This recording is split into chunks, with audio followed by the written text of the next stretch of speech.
I was born in Frankfurt on Main in 1921, August 25th. My father was born in a small town in Bavaria, and my mother was born in Strasbourg in Alsace-Lorraine, which at that time, in 1892, was part of Germany. My father was the manager of a haberdashery store, part of a chain that was owned by several uncles. And we lived in an apartment and lived comfortably. And I lived in Frankfurt until my emigration in 1939. I went to school there until 1937. This was a public school. At that time, it was no longer possible for Jewish kids to go to public school. There were a number of Jewish kids in my class. This was an all-boys school, the Gymnasium. And beginning in 1933, when the Nazis came to power, it became increasingly difficult for Jewish kids to be in the public schools. The school became part of the Nazi machine. That is, the educational system was rapidly taken over by the Nazis, and the other kids would appear in uniform in the school. There would be periodic kinds of parades from which the Jewish children were excluded, and increasingly we were excluded and made to feel different and inferior and humiliated in various ways. The first memory actually that is a rather important one for me. On April 1, 1933, this was 2 months after the Nazis came to power in Germany, they organized a boycott against all Jewish businesses. And that meant that they wanted to show to world Jewry how opposed the Nazis were to Jews in Germany. There were big parades, and for the first time, the Jewish children were excused. They didn't participate in the parade. I was 12 years at the time, and I simply felt excluded and was sad about not being able to participate. As the schools became increasingly Nazified, life became more difficult. One would frequently be harassed by other kids on the street. Increasingly, the other kids would join the youth organizations and appear in school in uniform and participate in various activities of that kind. And so the Jewish children were increasingly made to feel unwelcome. One person comes to mind, particularly a teacher whom I admired quite a bit, and he was not a Nazi. I remember that he increasingly avoided contacts with me. We would ride on the streetcar occasionally, together, but I didn't want to be seen talking to Jewish kids anymore. And if you consider that from their standpoint, it meant that, they could lose their job or much worse. Emigration already had begun to loom large, and people were preparing for emigration.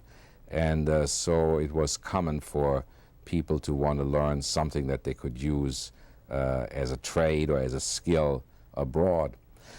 Since I didn't have any particular manual skills or agricultural interests or mechanical ability, I was sent as an apprentice to a business. This was an export business in costume jewelry. This was actually the most dramatic memory I have of the Nazi period. As you know, this happened in November 1938. There was a German attaché in Paris who had been shot and killed by a young Polish Jew who was irate because a lot of Jewish Polish families were driven out of Germany, which was used as a pretext by the Nazis for a major action against all Jews, and perhaps the first major action against Jews in Nazi Germany. I was working in this business. I arrived there in the morning, and people were reporting that the windows of Jewish stores were being smashed, that the synagogues were on fire, and that there was a big uproar in the city. After the Kristallnacht in '38, it just became amply apparent that you had to leave Germany as quickly as possible. The Nazis made it abundantly clear that they wanted the Jews out. Restaurants were restricted, stores had signs, Jews are not wanted here. Everyone became subdued, and the spirits were pretty low.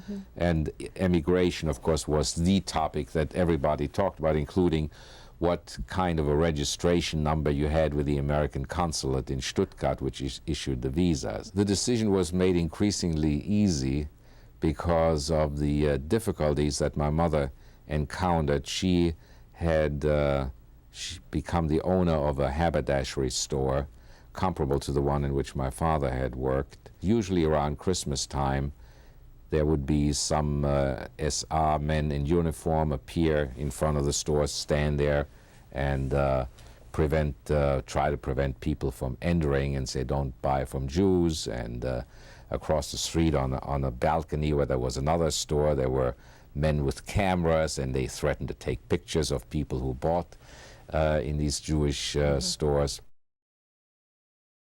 We came by boat. We left Germany on the train. They harassed you some at the border, but that wasn't very significant. But we breathed a sigh of relief when we left Germany. It was hard to find work because there were a lot of immigrants. This was still the tail end of the Depression.